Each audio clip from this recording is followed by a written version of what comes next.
Class 6-এর প্রথম অধ্যায়ের দ্বিতীয় পরিচ্ছেদ মানে সেকেন্ড পার্ট।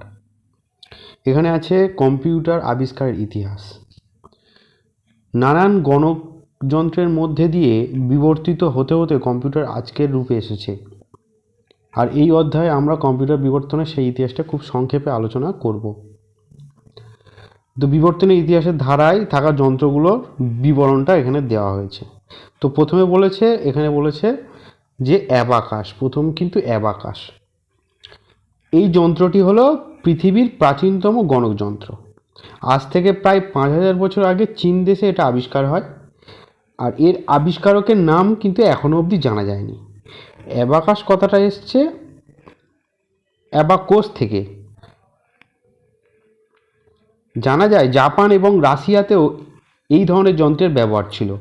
জাপানে এর নাম ছিল সোরোবান এবং রাশিয়াতে ছিল স্কটি। এটা প্রশ্ন আসে যে জাপানে যে যন্ত্রটা আবিষ্কার হয় অ্যাবাকোস, সেটার নামটা কি ছিল? সোরোবান, এবং রাশিয়াতে ছিল স্কটি। যন্ত্রটিতে কয়েক সারি তার এবং প্রত্যেক সারি তারের মধ্যে নুড়ি পাথর পুঁতি ব্যবহার করা হতো। এই যন্ত্রটির সাহায্যে যোগ বিয়োগ করা যেত। যন্ত্রটি হচ্ছে এইরকম দেখতে। এটা তাহলে অ্যাবাকাস। এরপরে কি? এরপরে হচ্ছে নেপিয়ার বোন। যে যন্ত্রটা দেখতে এরকম ছিল যন্ত্রটা দেখতে। নেপিয়ার বোনটা কি বলেছে? স্কটিশ গণিতবিদ জন নেপিয়ার 1617 সালে এই যন্ত্রটি আবিষ্কার করেন। এটি হস্তচালিত, মানে হাত দিয়ে চালাতে হতো। এই যন্ত্রটি গায়ে 10টি দণ্ড থাকে এবং দণ্ডের গায়ে রেখা অঙ্কন করা থাকে। এই যন্ত্রের সাহায্যে যোগ বিয়োগ ছাড়াও সংখ্যার গুণফল নির্ণয় করা যেত। তাহলে নেপিয়ার বোন জন নেপিয়ার, যে হচ্ছে স্কটিশ গণিতবিদ ছিল, সে 1617 সালে এই যন্ত্রটা আবিষ্কার করে। এটা একটা হস্তচালিত যন্ত্র ছিল এবং এই যন্ত্রের গায়ে 10টি দণ্ড থাকতো এবং দণ্ডের গায়ে রেখা অঙ্কন করা থাকতো। আর এই যন্ত্রের সাহায্যে কী করা যেত? যোগ বিয়োগ ছাড়াও গুণফলটা করা যেত। এইবার হচ্ছে স্লাইড রুল। স্লাইড রুলটা এরকম দেখতে। 1620 সালে এই স্লাইড রুল যন্ত্রটি আবিষ্কার হয়। এটা কে আবিষ্কার করেছিলেন? না, ইংরেজ গণিতজ্ঞ আবিষ্কার করেছিল। কে? না, ইংরেজ গণিতজ্ঞ উইলিয়াম অক্ট্রেট।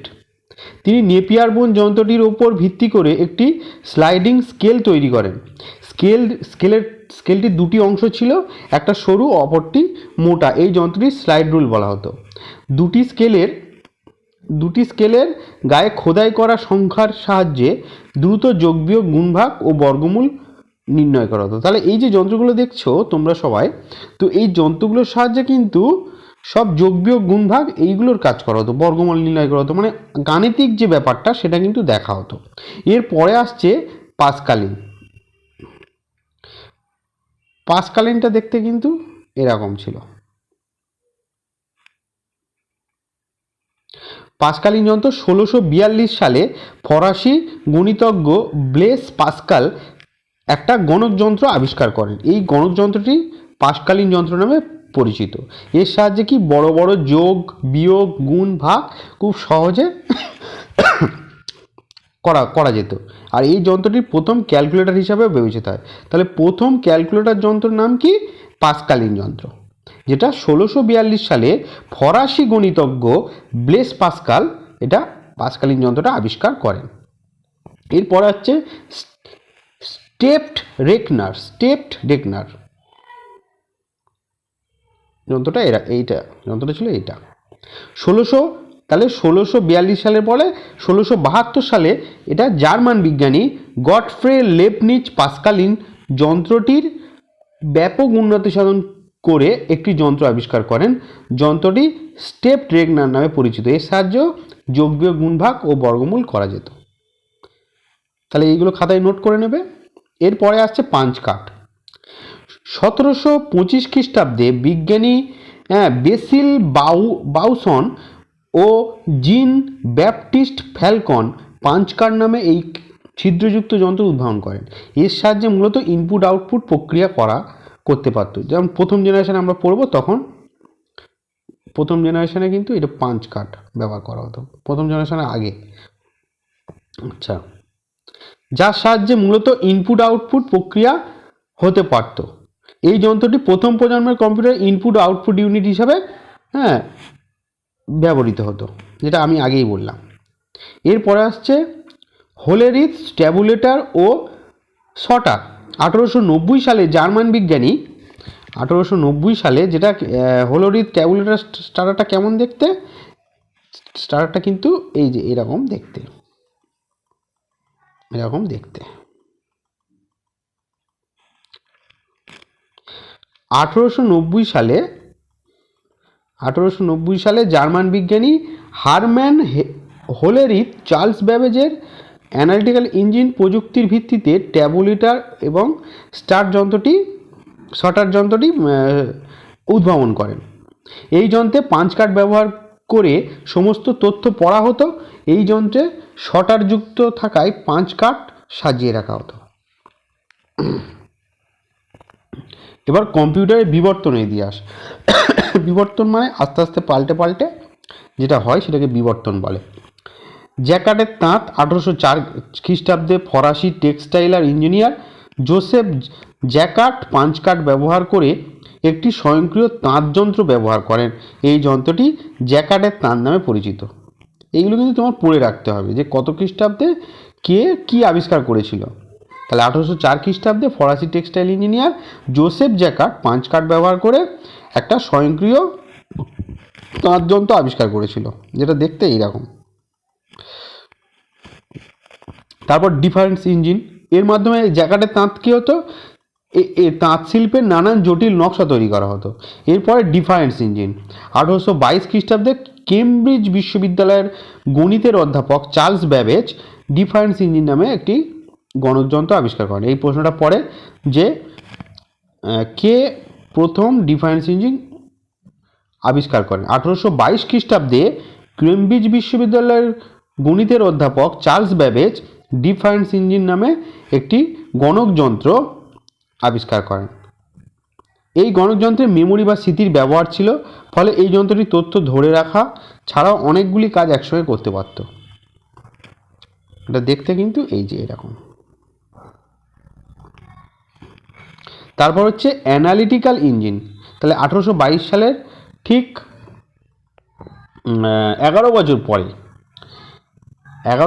পরে 1833 সালে চার্লস ব্যাবেজ ডিফারেন্স ইঞ্জিন যন্ত্রটির প্রভূত উন্নতি সাধন করে, মানে আপগ্রেডেশন করে সেটাকে, সেই যন্ত্রটার নাম কি দেন না, ডিফারেন্স ইঞ্জিনটাকে নাম বদল করে আপগ্রেডেশন করে তিনি কি নাম দেন না অ্যানালিটিক্যাল ইঞ্জিন। এই যন্ত্রটি যে কোনো গাণিতিক সমস্যার সমাধান করতে পারত।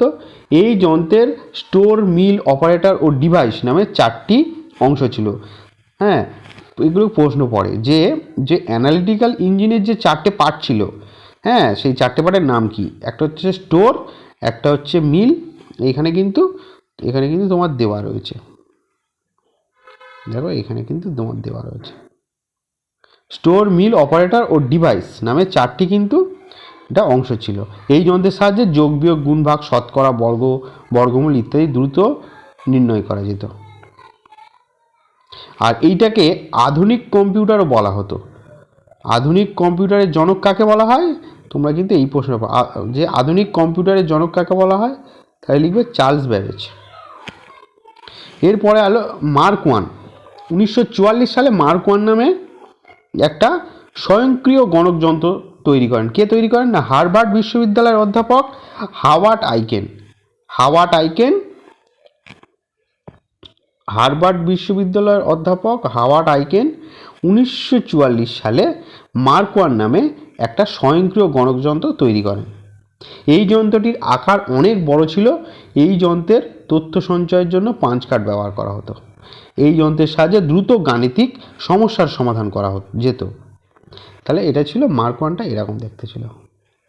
এরপরে অ্যানিয়াক, যেটা এরকম দেখতে ছিল অ্যানিয়াক। তাহলে 1944-এর পরে ঠিক 2 বছর পরে, মার্ক ওয়ানের ঠিক 2 বছর পরে অ্যানিয়াক 1946 সালে আমেরিকার পেনসিলভেনিয়া বিশ্ববিদ্যালয়ের মুর স্কুল অফ ইঞ্জিনিয়ারিং এর দুই অধ্যাপক জেপি একার্ট ও জন মাউজলির তত্ত্বাবধানে তৈরি হয় অ্যানিয়াক। তাহলে অ্যানিয়াকের পুরো কথা কি, এটা কিন্তু পরে। তাহলে 1946 সালে কিন্তু অ্যানিয়াকটা তৈরি হয়েছিল। দুইজন অধ্যাপক করেছিল, কে না আমেরিকার পেনসিলভেনিয়া বিশ্ববিদ্যালয়ে মুর স্কুল অফ ইঞ্জিনিয়ারিংয়ের দুই অধ্যাপক জেপি একার্ট ও জন মাউজলির তত্ত্বাবধানে এই অ্যানিয়াকটা তৈরি হয়। আর এই অ্যানিয়াকের পুরো নাম কি, electronic numerical integrator and calculator. এটা কিন্তু পরে পরীক্ষায়। অ্যানিয়াকের ফুল ফর্ম কি, electronic numerical integrator and calculator. এটি খুবই দ্রুত ভগ্নাংশ যোগ করতে সক্ষম ছিল, দ্রুত যোগ করে দিত, ভগ্নাংশের যে কোনো ভগ্নাংশের যোগ দ্রুত করে দিত। এরপরে 1946 সালের পরে কি হয়, এটা 1946 সাল। এরপরে কিন্তু 1949 সালে কেমব্রিজ বিশ্ববিদ্যালয়ের গণিতবিদ মরিস উইলকিস তৈরি করেন অ্যাডস্যাক নামে এই যন্ত্রটি। এর পুরো নাম কী ছিল, এর আবার পুরো নাম ছিল electronic delay storage automatic computer, electronic delay storage automatic computer. এরপরে আসা যাক ইউনিভ্যাক। এটা 1949, আবার 2 বছর পরে ইউনিভ্যাক ওয়ান। অ্যানিয়াক হলো, অ্যাডস্যাক হলো, এবার হচ্ছে ইউনিভ্যাক 1। 1951 খ্রিস্টাব্দে জন মাউজলি ও জে প্রেসপার একার্ট। তাহলে 1951 খ্রিস্টাব্দে জন মাউজলি ও J Presper Eckert UNIVAC 1 universal automatic computer. Universal এর ফুল ফর্মটা কি, ইউনিভ্যাক 1 এর ফুল ফর্ম হচ্ছে, এখানে দেখো, ইউনিভার্সাল অটোমেটিক কম্পিউটার। এটা কিন্তু আবিষ্কার করেন। এটি ছিল প্রথম ইলেকট্রনিক ডিজিটাল কম্পিউটার। তাহলে প্রথম ইলেকট্রনিক ডিজিটাল কম্পিউটারের নাম কি, ইউনিভ্যাক 1, যেটা 1951 সালে জন মাউজলি এবং জে প্রেসপার একার্ট এটা আবিষ্কার করেন। এরপর আছে অ্যাডভ্যাক। পেনসিলভেনিয়া বিশ্ববিদ্যালয়ের অধ্যাপক জে প্রেসপার একার্ট এবং জন মাউজলি যৌথভাবে 1952 সালে অ্যানিয়াক যন্ত্রটিকে আরও উন্নতি করে, তাহলে 51 সালের পরে আর 1 বছর পরে কিন্তু এটা অ্যাডভ্যাকটা তৈরি হয়। কে তৈরি করেন না, পেনসিলভেনিয়া বিশ্ববিদ্যালয়ের অধ্যাপক জে প্রেসপার একার্ট আর জন মাউজলি 1952 সালে অ্যানিয়াক যন্ত্রটিকে আরও উন্নতি করে, মানে আপগ্রেডেশন করে এটা কিন্তু তৈরি করেন। এর ফুল ফর্মটা কি, ইলেকট্রনিক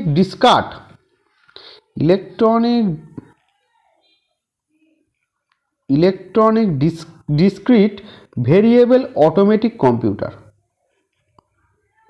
ঠিক আছে, electronic discrete variable automatic computer. এই যন্ত্রটিতে জন ভন নিউম্যানের আবিষ্কৃত স্টোর প্রোগ্রামের ধারণা ব্যবহার করে কম্পিউটার মেমোরিতে প্রোগ্রাম সঞ্চয় করে, মানে একটা সঞ্চয় করা যাবে এরকম একটা মেমোরি তৈরি এখানে হয়েছিল এই অ্যাডভ্যাকে। তাহলে মোটামুটি তোমরা বুঝতে পারছো এটা। এরপরে আমরা চলে আসব কম্পিউটার প্রথম প্রজন্ম। টোটাল 5টা প্রজন্ম হয়, তার মধ্যে প্রথম প্রজন্ম। আচ্ছা, এর আগে দেখিয়ে দিই কীরকম দেখতে ছিল। এটা হচ্ছে অ্যাডস্যাকের ছবি, হচ্ছে এটা, ইউনিভ্যাকের ছবি হচ্ছে এটা, আর অ্যাডভ্যাকের ছবি হচ্ছে এটা। আচ্ছা, এবার আমরা চলে আসছি কম্পিউটারের প্রজন্ম।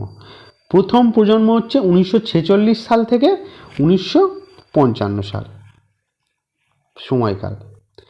এটা কিন্তু খুব ভালো দেওয়া আছে, এটা কিন্তু পরিপূর্ণভাবে মুখস্থ করতে হবে। ব্যবহৃত প্রধান যন্ত্রাংশ কি, ইনপুট দেওয়ার জন্য কি ব্যবহার করা হতো, ভ্যাকুয়াম টিউব। তাহলে একটা হচ্ছে 1946 থেকে 55 সাল পর্যন্ত এর সময়কাল, আর ব্যবহৃত যন্ত্রাংশ ভ্যাকুয়াম টিউব। বৈশিষ্ট্য কী ছিল, বৈশিষ্ট্যটা আমরা পড়ব।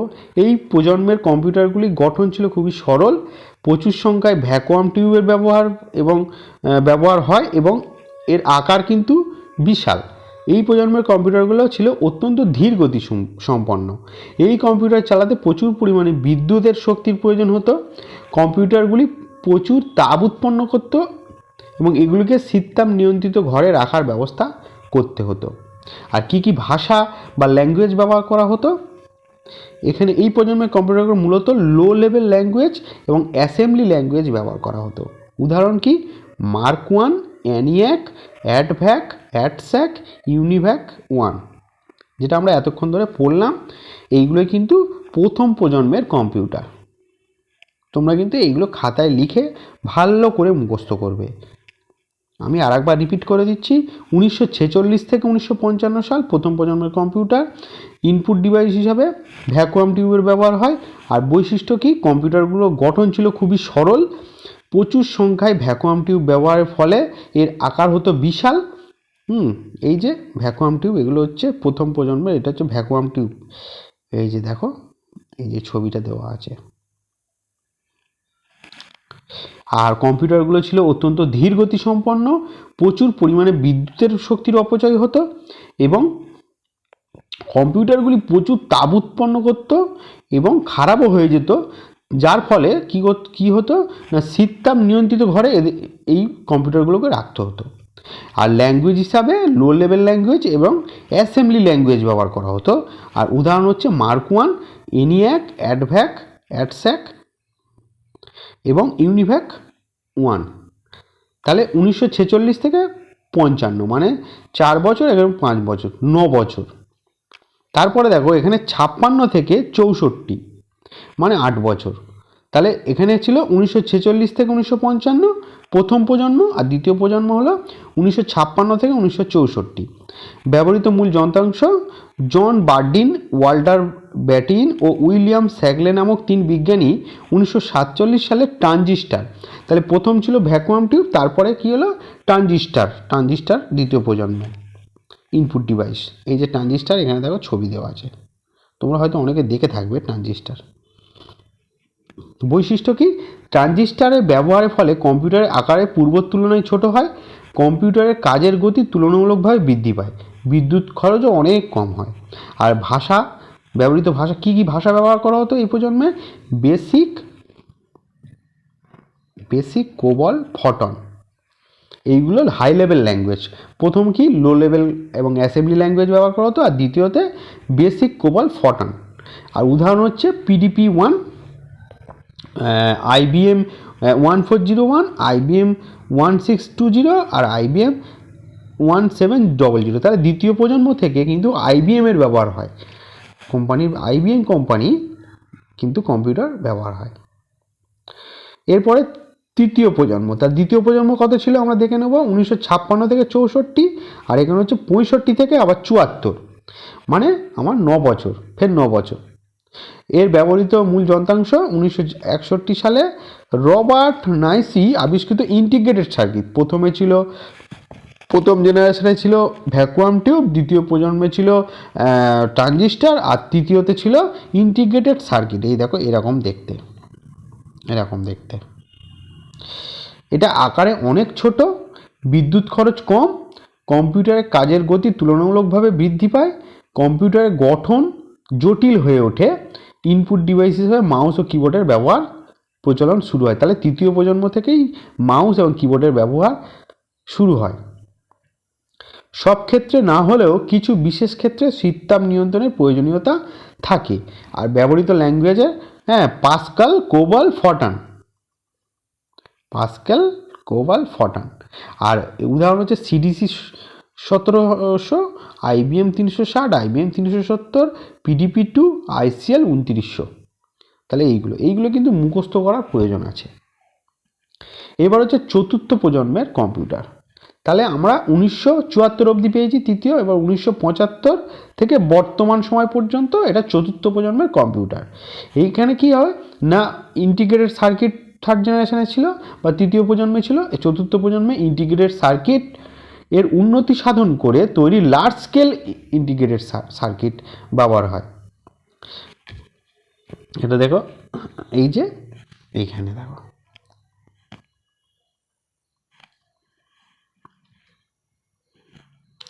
তাহলে ইন্টিগ্রেটেড সার্কিটটাকে উন্নতি সাধন করে লার্জ স্কেল ইন্টিগ্রেটেড সার্কিট বা এলএসআইসি এবং পরবর্তীকালে ভেরি লার্জ ভিএলএসআইসি, তাহলে LSIC large integrated circuit, large scale integrated circuit এবং এর পরবর্তীকালে very large scale integrated circuit, যাকে মাইক্রো প্রসেসরও বলা হয়, এটা ব্যবহার শুরু হয়। এর বৈশিষ্ট্য কি, কম্পিউটারগুলো আকারে কিন্তু ছোট হয়ে আসে, বিদ্যুৎ খরচা অনেক কম হয়, কম্পিউটারের গঠন আরও জটিল হয়ে যায়, শীততাপ নিয়ন্ত্রণের প্রয়োজন পড়ে না, মানে ঠান্ডা ঘরে রাখার দরকার পড়ে না, এবং কম্পিউটারের গতি খুবই দ্রুত হয়।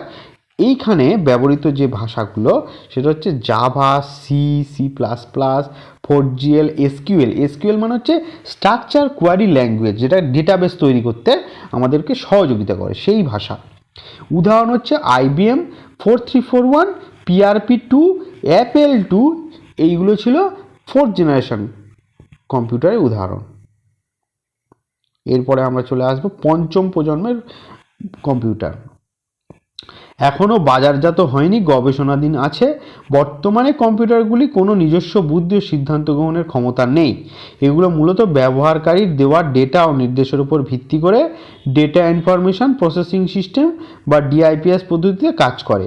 কিন্তু আশা করা যাচ্ছে পঞ্চম প্রজন্মের কম্পিউটারের নিজস্ব বুদ্ধি ও কৃত্রিম বুদ্ধিমত্তা অর্থাৎ আর্টিফিশিয়াল ইন্টেলিজেন্স থাকবে এবং এটি নলেজ ইনফরমেশন প্রসেসিং সিস্টেম পদ্ধতিতে কাজ করবে। ব্যাস, এই হচ্ছে পঞ্চম 5টা প্রজন্ম হয়ে গেল। এইবার হচ্ছে কম্পিউটারের শ্রেণীবিভাগ। এটা খুব ভালো করে বুঝতে হবে। কম্পিউটারকে সাধারণত 3 ভাগে ভাগ করা যায় গঠনগত দিক থেকে: অ্যানালগ, ডিজিটাল, হাইব্রিড। এবার ডিজিটাল কম্পিউটারকে আবার 4 ভাগে ভাগ করা যায়: micro, mini, mainframe, super.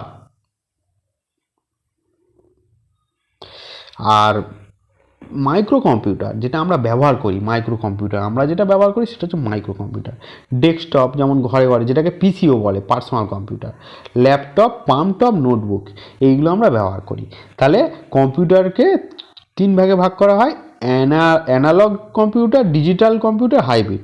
Analogue আর ডিজিটাল মিশিয়ে কিন্তু হাইব্রিডটা তৈরি হয়। আবার ডিজিটাল কম্পিউটারকে ভাগে 4 ভাগে: micro, mini, mainframe, super. Micro কম্পিউটারকে আবার 4 ভাগে: desktop, laptop, palmtop, notebook. Analog computer, এই ধরনের কম্পিউটার সতত পরিবর্তনশীল বিষয়গুলির পরিমাপের জন্য ব্যবহৃত হয়। এই ধরনের কম্পিউটারে পরিমাপের ক্ষেত্রে সূক্ষ্মতা ও নির্ভুলতা অপেক্ষাকৃত কম হয়। বৈশিষ্ট্য কি, খুব কম সময়ের ব্যবধানে ক্রমাগত পরিবর্তনশীল বিষয়গুলিকে পরিমাপ করা যায়, জটিল গাণিতিক সমস্যার সমাধান করা যায়।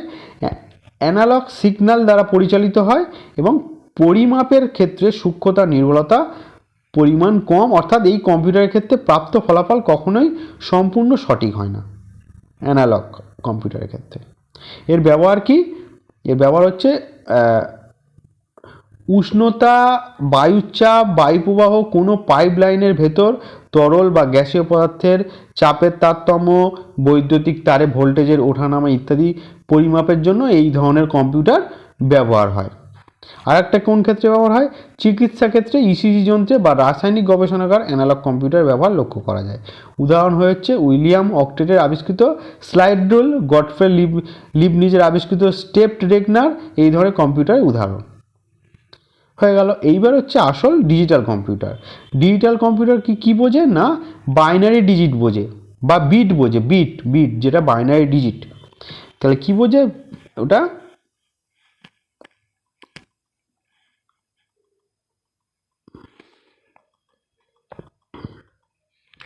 সরি একটু হয়ে গেল। কি বোঝে,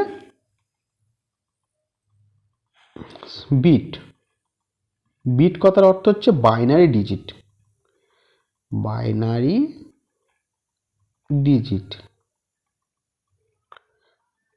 এটা বাইনারি ডিজিট মানে 0 আর 1, 0 এবং 1, যেখানে 1 বলতে অন অবস্থা এবং 0 বলতে অফ অবস্থাকে বোঝায়। বৈশিষ্ট্য কি না, এই ধরনের কম্পিউটারে বাইনারি সংখ্যার দ্বারা লিখিত নির্দেশের সাহায্যে কাজ হয়।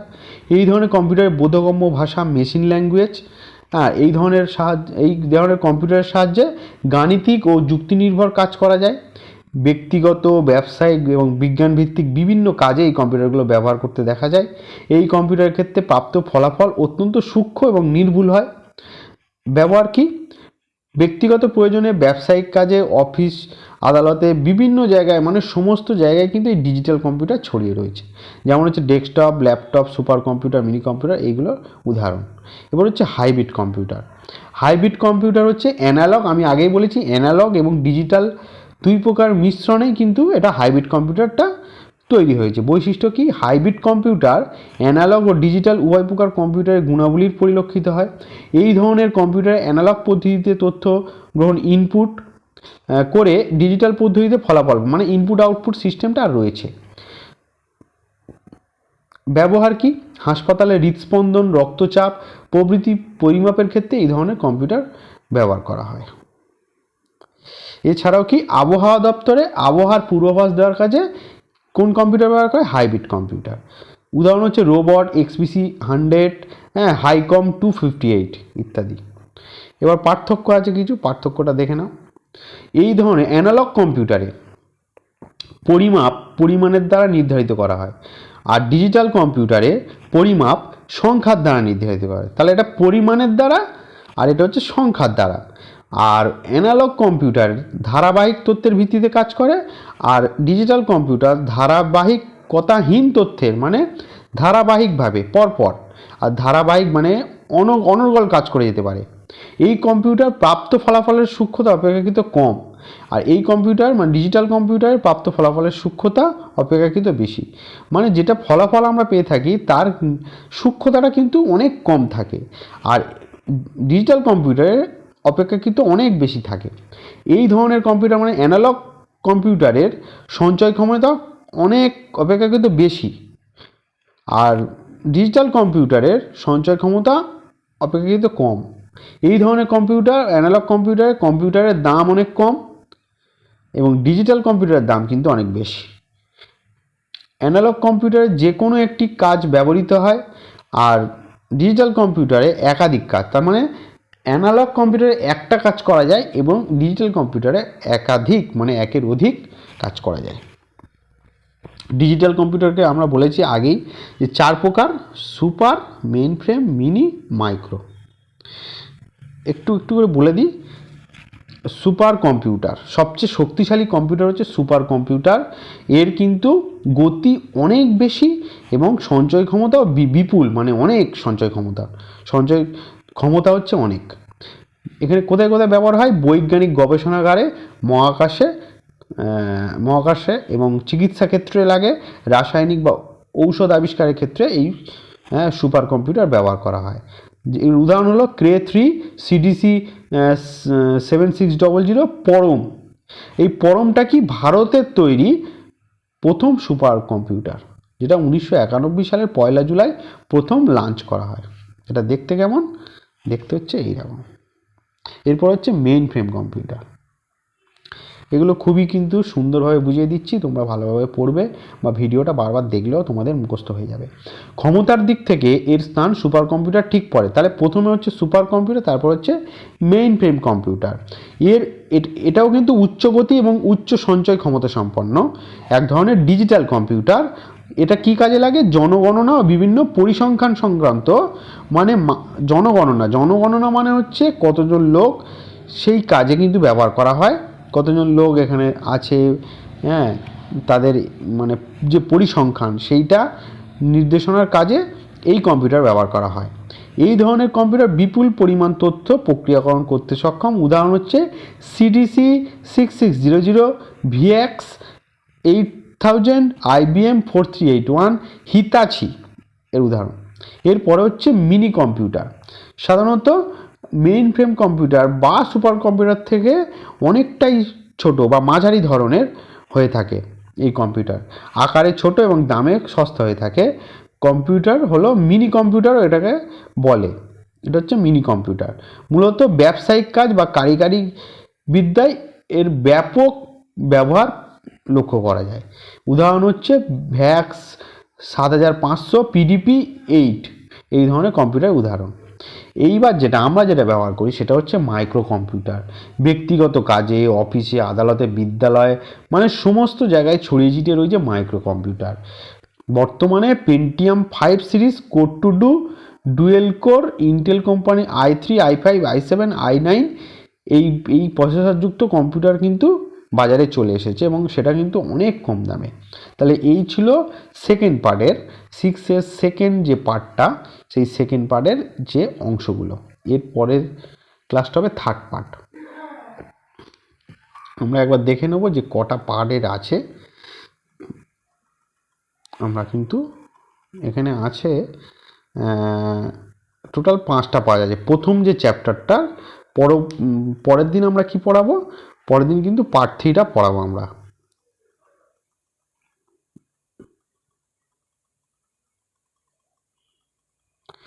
পার্ট 3টা পরের দিন আমরা পড়িয়ে দেবো। তার আগে আমি একটু দেখিয়ে রাখি, এই যে input device, output device, processing device, storage device, এইগুলো আমরা পড়াবো।